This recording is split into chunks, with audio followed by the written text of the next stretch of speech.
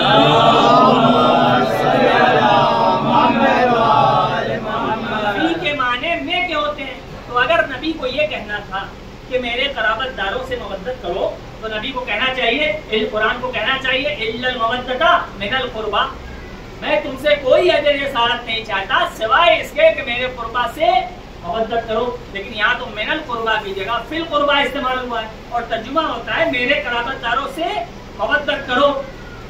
کیا مطلب فی کا؟ دیکھیے اردو زبان کی مجبوری ہے کہ اردو زبان میں ہر چیز کا ہو بہو بے نہیں ترجمہ نہیں ہو سکتا. یہ مجبوری ہماری زبان کی. مثالوں کے ذریعے کسی طرح بات کو ذہن سے قریب کر دیا جاتا ہے کہ یہ مطلب ہو سکتا ہے، لیکن ترجمہ کرنا بہت سخت. عربی زبان میں جو لفظ فی استعمال ہوتا ہے اس کے معنی سمجھانے کے لیے عرب میں ایک محاورہ استعمال ہوتا ہے. صلوات پڑھیں محمد والے. عرب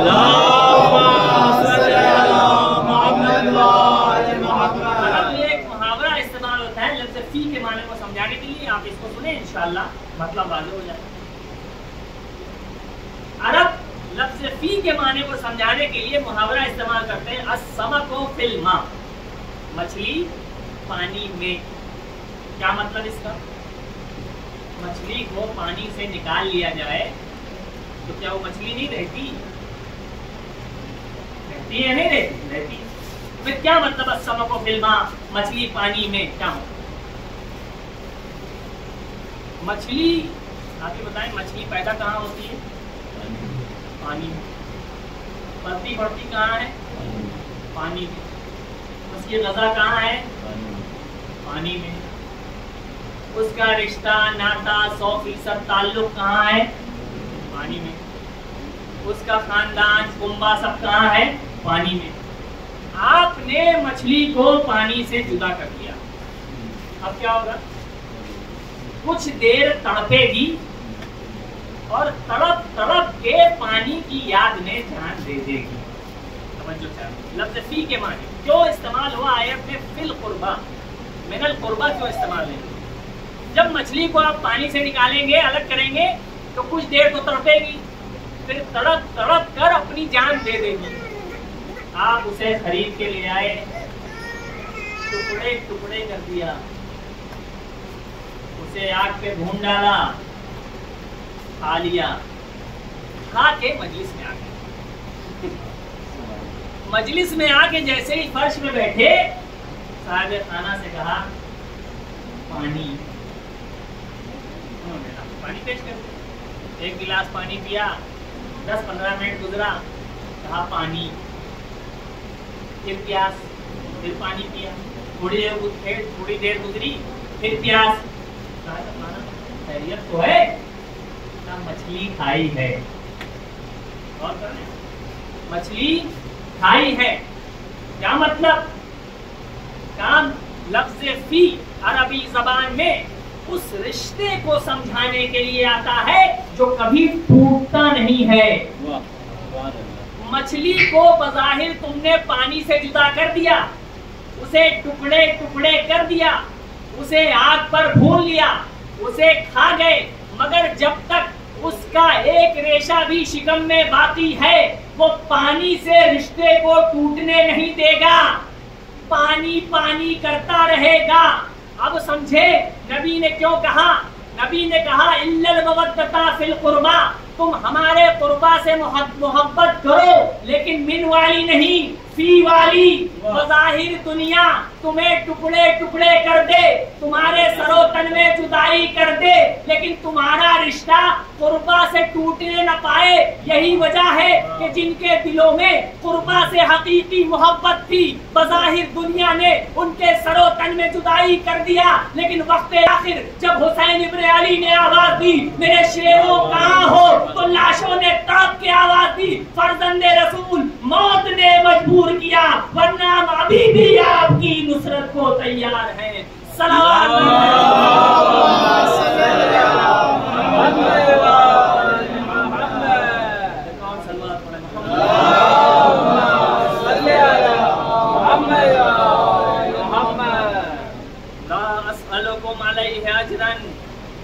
میں تم سے کوئی اجر نہیں چاہتا الا المودۃ فی القربى، سوائے اس کے کہ تم ہمارے قربا سے، ہمارے قرابت داروں سے مودت کرو، محبت کرو۔ یہی تو ترجمہ کیا جاتا ہے مودت کا، کہ محبت کرو، لیکن محبت الگ چیز ہے اور مودت الگ چیز ہے۔ میں نے عرض کیا کہ ہماری مجبوری ہے کہ ہم محبت کے معنی بھی وہی لیتے ہیں، مودت کا ترجمہ بھی محبت کرتے ہیں، ورنہ عربی زبان میں ایک لفظ ایک ہی معنی میں استعمال نہیں ہوتا، بہت سے معنی مراد ہوتے ہیں۔ محبت ایک الگ چیز ہے، مودت ایک الگ چیز ہے، دونوں میں فرق ہے۔ کیا فرق ہے؟ آپ دیکھیں، محبت سب سے نچلے درجے کا نام ہے اور مودت اعلیٰ درجے کا نام ہے۔ کیا مطلب؟ محبت کبھی مانگی نہیں جا سکتی۔ مثال کے طور پر میں آپ سے یہ کہوں کہ آپ سب مجھ سے محبت کیجیے، تو آپ کہیں کیوں کروں میں آپ سے محبت؟ میں نے کہا اس لیے کہ میں بڑا نیک آدمی ہوں۔ جس نے کہا کہ آپ نیک ہیں، میری امی کہتی ہیں کہ میرا بیٹا بڑا نیک ہے، تو سب کی امی کہتی ہے۔ میں نے کہا نہیں، آپ کو مجھ سے محبت کرنا پڑے گا۔ کہا حضور آپ کا دماغ صحیح ہے۔ میں نے کہا کیا ہوا؟ کہنے لگے محبت کوئی مانگنے کی چیز ہے، تو جب محبت مانگنے کی چیز نہیں ہے تو پھر نبی اپنے قربا کی محبت کیسے مانگ سکتے ہیں؟ اس کا مطلب یہ ہے کہ محبت نہیں مانگی ہے، مودت مانگی ہے۔ کیا فرق ہے محبت اور مودت میں؟ سلوات پڑھیں محمد میں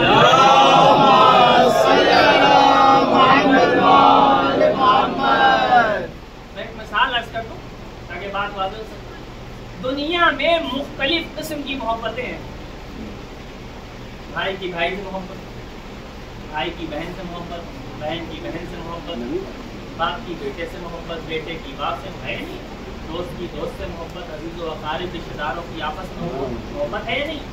لیکن ان تمام محبتوں کے بیچ میں محبت کی اعلیٰ ترین مثال ماں کی محبت اولاد سے۔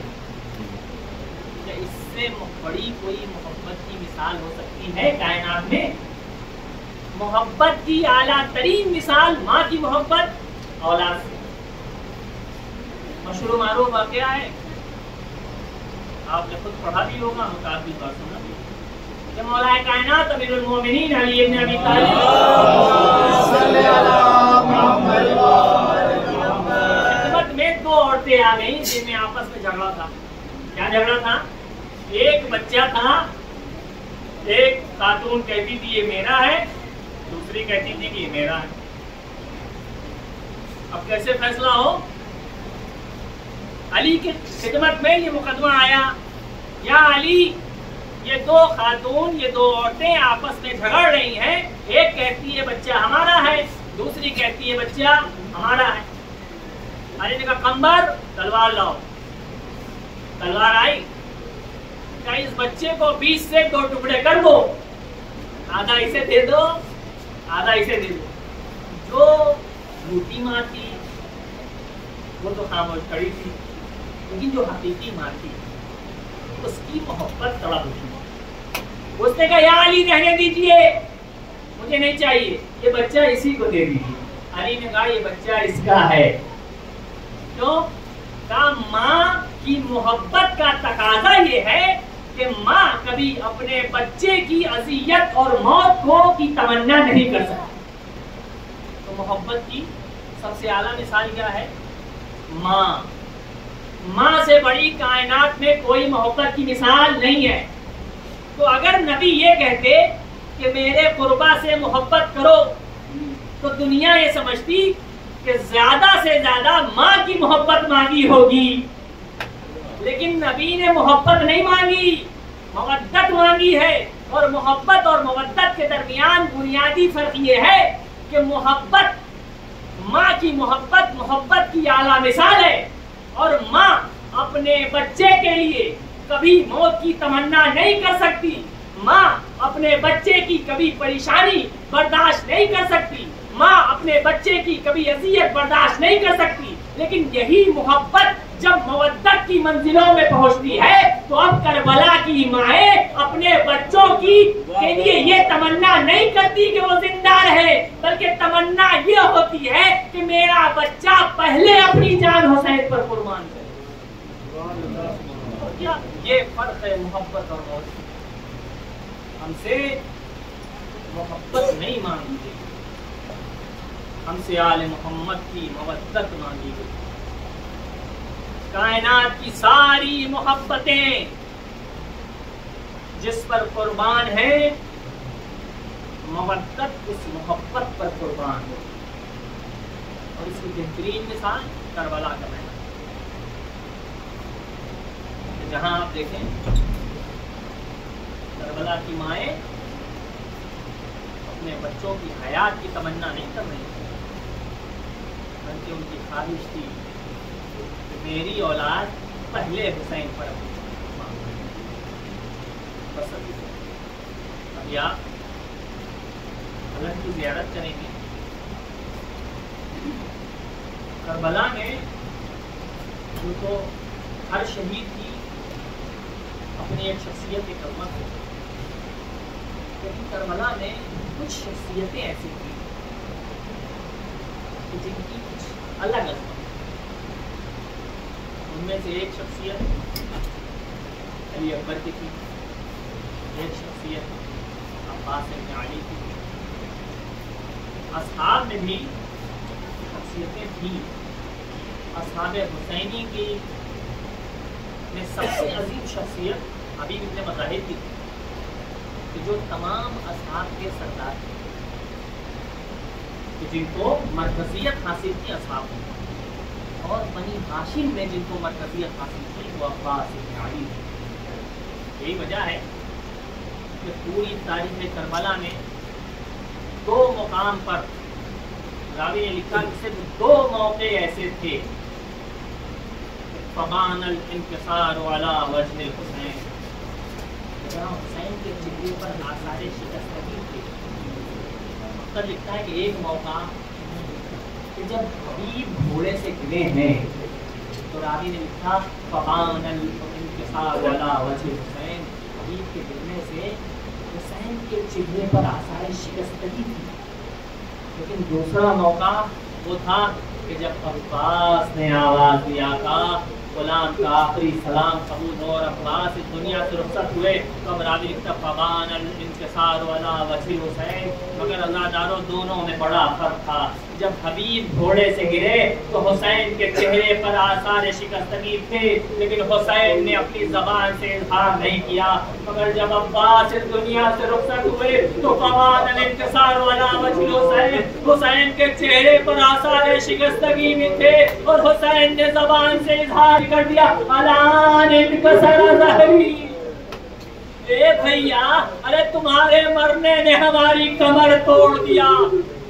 آزادارو عجیب شخصیت تھی عباس ابن علی کی. جب تک عباس زندہ رہے حسین کو بڑی بھارس تھی، اہل حرم کو بڑی بھارس تھی. مگر وہ موقع بھی آیا کہ جب سب شہید ہو گئے عباس حسین کی خدمت میں ہاتھوں کو جوڑ کے آ گئے، مولا مجھے مرنے کی اجازت دے دیجئے، جنگ کی اجازت دے دیجئے. حسین نے روکنا چاہا. اے بھائی، ارے تم تو میرے لشکر کے علمدار ہو. کہاں آقا، اب وہ لشکر ہی کہاں جس کی میں علمداری کیا کرتا تھا. راوی کہتے اسی اسنا میں حسین کے کانوں میں الکش کی آوازیں آئیں. کہا بھیا، ارے جنگ کرنے بعد میں جانا، ارے پہلے ان پیاسے بچوں کے لیے پانی کی سبیل کر دو.